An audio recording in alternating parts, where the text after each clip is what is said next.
এইভাবে আমরা কোথায় যাব বলো তো? যেদিকে দু চোখ যায় সেদিকেই চলে যাব। তোমার তো শরীরটা ভালো না, এইভাবে রাস্তায় রাস্তায়। রজত তো মানা করতে পারতো, কিন্তু একবারও করলো? ওরাও চায় না যে আমরা ওই বাড়িতে থাকি। বোধহয় আমরা ওদের কাছে বোঝা হয়ে গেছি। ঠিকই বলেছ, চলো আমরা কোনো ডাক্তারের কাছে যাই, আমার কাছে টাকা আছে। তুমি আমার জন্য আগে একটু জল নিয়ে এসো তো, ভীষণ তেষ্টা পেয়েছে। তুমি বসো, আমি তোমার জন্য জল নিয়ে আসছি। ঠিক আছে। তুমি বসো। দাদা, এক বোতল জল দিন না। গিন্নিমা আপনি? থাক থাক। কিন্তু আকাশ, তুই এখানে? আমি তো এই দোকানে কাজ করি, কিন্তু আপনি এখানে কোথায় এসেছেন?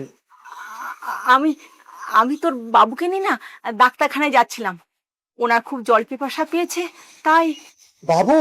কোথায় বাবু? ও তো ওইখানে বসে আছে। চলুন, আমি বাবুর সাথে তো দেখা করব।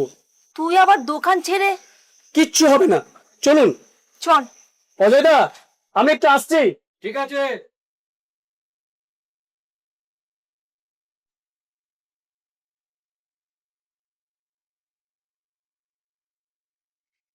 আকাশ, তুই? গিন্নিমা আমাদের দোকানে জল আনতে গেছিলেন, নিন ধরুন। তোদের দোকান মানে? আমি একটা দোকানে কাজ করি বাবু।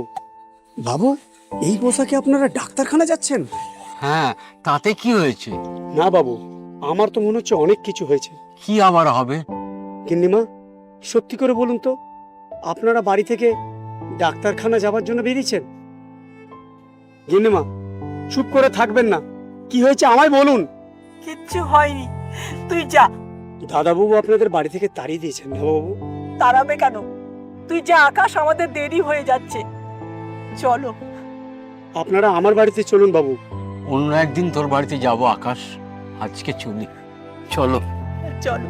বাবু, জানি না কেন আজ আপনাদের থেকে আমার খুব কষ্ট হচ্ছে। আসলে তুই আমাদের খুব ভালোবাসিস তো, তাই। ভালো থাকিস।